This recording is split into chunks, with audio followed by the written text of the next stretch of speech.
it's good to come down here to talk to elected officials, to talk to them about issues that we care about, if we don't tell them about, they're not going to hear about it.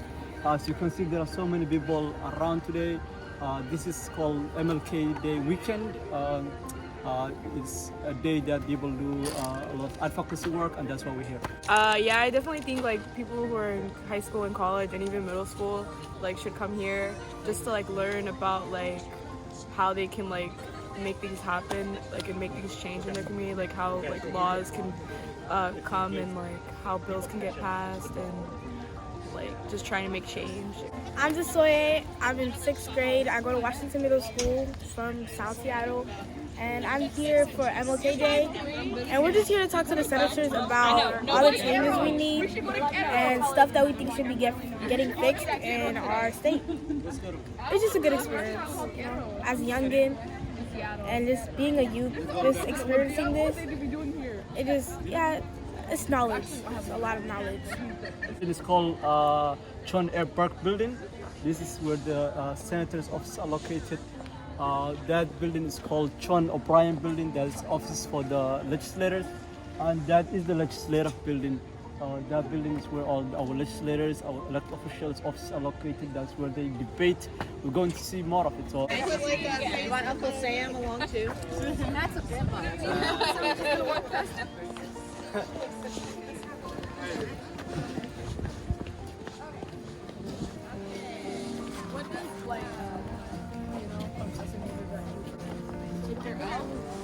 One, for two reasons.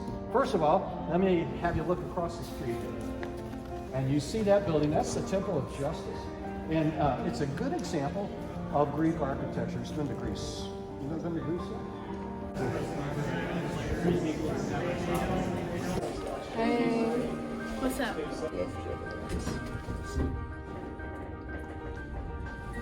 Second floor. What's happening? We're out here. Hi.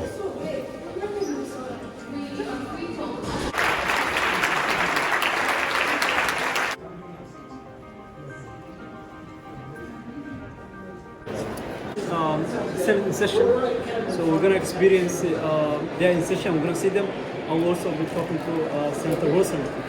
So we have to be quiet. Please. Quiet. We'll be quiet.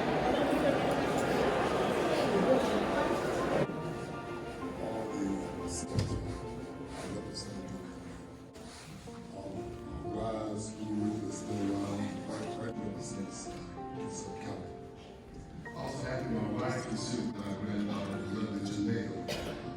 Go with me to Memphis, Tennessee. Dr. Martin Luther King at the Mason Temple. Next day, proclamation. The message engages the people by inviting them. So you put in a water bottle and then it gives you candy. Get out of town. Did you do that for a school project? Yes. Create plastic, and what did that do? The environment. Created a problem, didn't it? Yeah. So part of it we're going to try to fix, but part of it you're going to have to help us. In Seattle. I went to Roosevelt. And this is short. Right. I can have 6 during the long session. I Nice. can have a lot more. Do. I would love to have you.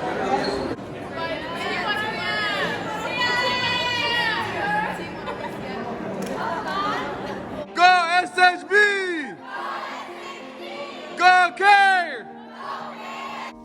Graduates who have medical degrees in other countries and what that means for practicing here. And I know it was brought up last year as well about like that the uses of like the facial recognition technology and also the license plate technology is not used to monitor or like basically monitor most substance. They did that in 2011 in New York.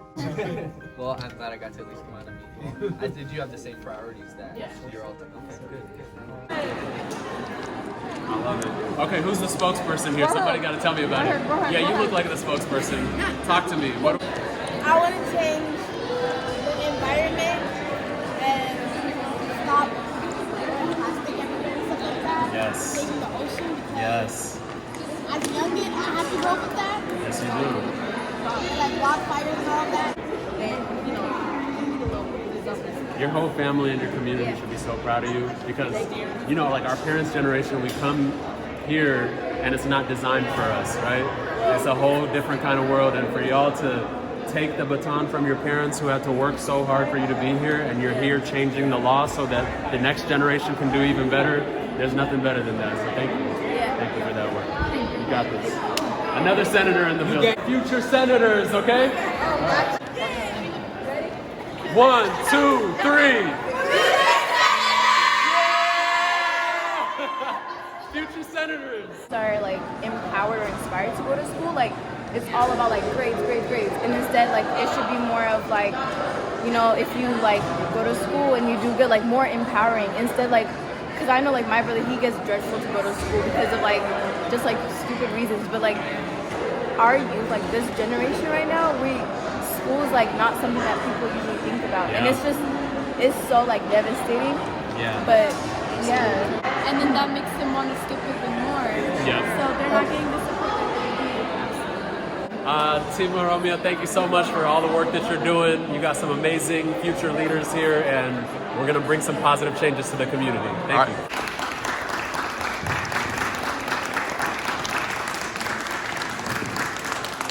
I'm going to give an introduction that really doesn't need to be given, but we are so happy to have the governor and Judy here with us today. Thank you for your leadership. This is a joyous day to be assembled.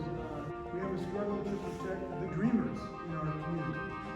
Those who may have been born in another place but sometimes don't even speak another language. We are not going to allow this created the hate crime advisory group so we can continue to perfect our efforts against hate crimes, which means they have to get a schedule so they plan for their work. Please, I gotta make sure I pass the scheduling bill. I hope you share my views.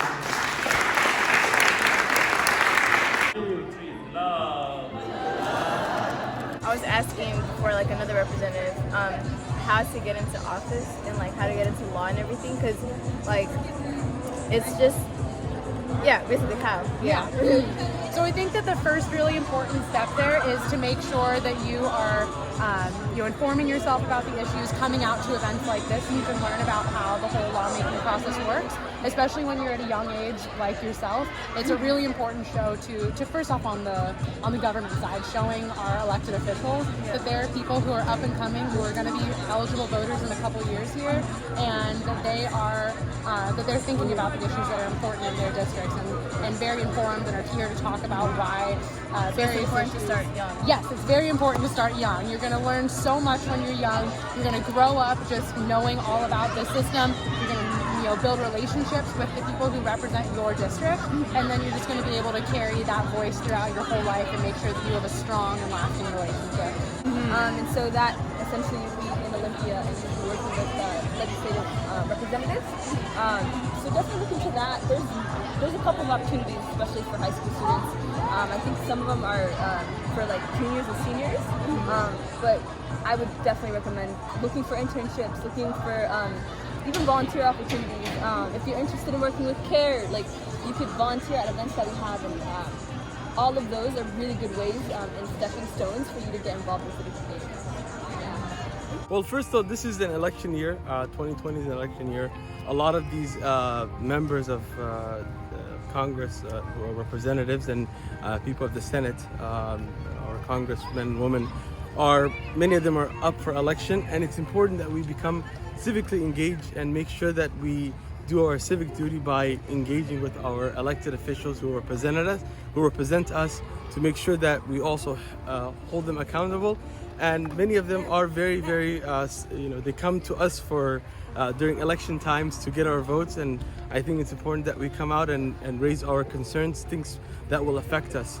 I think it's one of the best ways to get educated and to know what's happening in your state, because people focus a lot on general elections and national elections and stuff like that, but really what affects us in our day-to-day life is local elections, local affairs, local decisions that are being made that affect our day-to-day life. And that is why we're here today. We are making our voices heard. There are hundreds and other groups that are coming and lobbying for their rights. So we have to make sure that we're actively engaging and actively getting involved so that we can be heard and our voice can be heard. The things that matter to us the most are the local issues. Is the housing prices, is the rental prices, is the gas prices. It is the school to prison pipeline. Is our kids ending up in prisons. Issues that matter to us are local. Of course, we do care about federal level elections, presidential elections, but we should be paying attention to the issues that affect our youth, our elders, and if you want to influence those issues, this is the right place to come. It was really good. It was amazing. It was a beautiful thing to see over 150 Muslims in central Western Washington to come together to lobby for issues that affect the Muslim community. Mashallah, it was beautiful, well attended. We have over 150 plus people that attended the Muslim Day at the Capitol. All diverse people from all across the state. We had an opportunity to meet with the governor, lieutenant governor, and all our elected officials. Shout out to the Oromia team for being part of this process and being part of our partners this year. Appreciate it. You told us you hold these truths to be self-evident, that all men are created equal, that they're endowed by their Creator with certain unalienable rights, that among these are life, liberty, and the pursuit of happiness. But you were lying, weren't you? Equality and the fair treatment of all people somehow never entered the Constitution. If this wasn't a lie, Latinos wouldn't have been deported by the day, and Asians wouldn't have to move back just to escape your racial discrimination. But for the ancestors of the enslaved Africans, you already stripped them of their identity and their ethnicity. You do not know where to send them back to, and they do not know where they belong. So instead you wrote the 13th Amendment saying, neither slavery nor involuntary servitude, except for a crime whereof the party shall have been duly convicted, shall exist within the United States. Not having a place to send black people, you send them to prison. Then they really are your slaves. At first you made plans in the Constitution to end the slave trade, but not actual enslavement of Africans. Then after your amendment, you still never stated how we're all equal in this country because you knew it wasn't true. Black people make up about 13% of the population, yet 40% of the incarcerated. Instead of acknowledging that over half of the 2,000 wrongfully convicted people of crimes over these last few decades are black, mind you, these are only the proven ones, you use this data as a way to put black people down and use it to feed your narrative of blacks being animals and how they just can't help themselves. All we asked was for you to acknowledge our impact and our importance. Yet you make tons of articles of one bad thing a black person did. But you don't want to pay attention to the 64,000 black women who went missing last year. You made us feel so inferior, you caused black people to bleach their skin and disregard their culture. You made us feel so inferior, black men refused to date their own women, causing men of other races to feel the same way. You made us feel so inferior, a black man who was in jail for raping and murdering black women said he knew no one would care if a black woman were raped or came of death. You're lying, weren't you? Equality and the fair treatment of all people somehow never entered the Constitution. If this wasn't a lie, Latinos wouldn't have been deported by the day, and Asian involuntary servitude, except for a crime whereof the party shall have been duly convicted, shall exist within the United States.